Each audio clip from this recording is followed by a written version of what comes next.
Hi friends, welcome to Venus Gallery. ನಾನು ಇವತ್ತಿನ video ಒಳಗಡೆ ಮಾವಿನಕಾಯಿ ರೈಸನ್ನು ಮಾಡೋದು ತೋರಿಸಿದ್ದೀನಿ.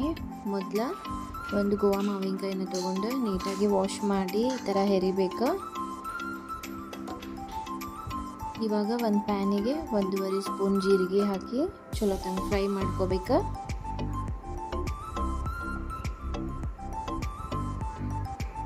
ಆಮೇಲೆ ಇದಕ್ಕೆ ಒಂದು ಸ್ವಲ್ಪ ಬೆಳ್ಳುಳ್ಳಿ,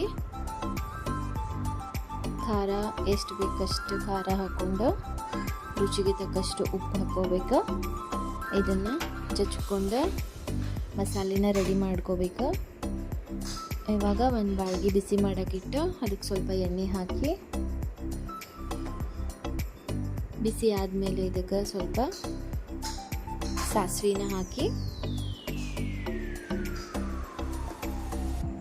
ರೆಡಿ ಮಾಡಿಟ್ಕೊಂಡಿರೋ ಮಸಾಲೆನ ಹಾಕಬೇಕು.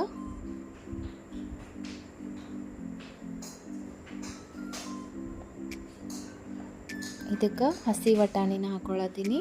ಒಂದು ಅರ್ಧ ಬೌಲ್ ಹಸಿ ವಟಾಣಿನ ಹಾಕ್ಕೊಂಡು ಚಲೋ ತಂಗ ಫ್ರೈ ಮಾಡಬೇಕು.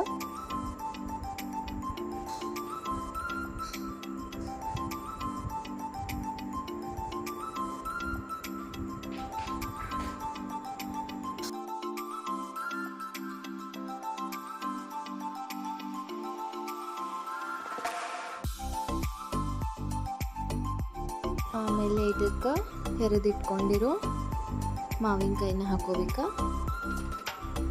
ಮಾವಿನಕಾಯಿ ಹಾಕಿಂದ ಸ್ವಲ್ಪ ಬಾಳೋ ತನಕ ಫ್ರೈ ಮಾಡಬೇಕಿದ್ನ, ಯಾಕಂದ್ರೆ ಮಾವಿನಕಾಯಿ ಹುಳಿ ಎಲ್ಲ ಸ್ವಲ್ಪ ಕಡಿಮೆ ಆಗೋ ಮಟ್ಟ ಫ್ರೈ ಮಾಡ್ಕೋಬೇಕು. ಆಮೇಲೆ ಸ್ವಲ್ಪ ಅರಿಶಿನ ಪುಡಿ ಹಾಕಿ ಕಲಿಸ್ಕೋಬೇಕು. ಇದನ್ನು ಕೆಳಗಡೆ ಇಳಿಸಿ ಇದಕ್ಕೆ ವೈಟ್ ರೈಸನ್ನು ಹಾಕಿ ಮಿಕ್ಸ್ ಮಾಡ್ಕೋಬೇಕು ಚಲೋ ತಂಗ. ಇದಕ್ಕೆ ಸ್ವಲ್ಪ ಕೊತ್ತಂಬರಿ ಹಾಕಿ ಒಗ್ಗರಣೆ ಜೊತೆಗೆ ವೈಟ್ ರೈಸನ್ನು ಮಿಕ್ಸ್ ಮಾಡ್ಕೊಂಬಿಟ್ರೆ ರೆಡಿ ಆಗ್ತೈತಿ ಮಾವಿನಕಾಯಿ ರೈಸ್. ಇವಾಗಂತೂ ಮಾವಿನಕಾಯಿ ಸೀಸನ್ ಐತಿ. ಈ ಥರ ನೀವು ಟ್ರೈ ಮಾಡಿರಿ, ಟೇಸ್ಟ್ ಮಾಡಿರಿ. ಬಿಸಿ ಬಿಸಿ ಮಾವಿನಕಾಯಿ ರೈಸ್ ರೆಡಿ. Thank you.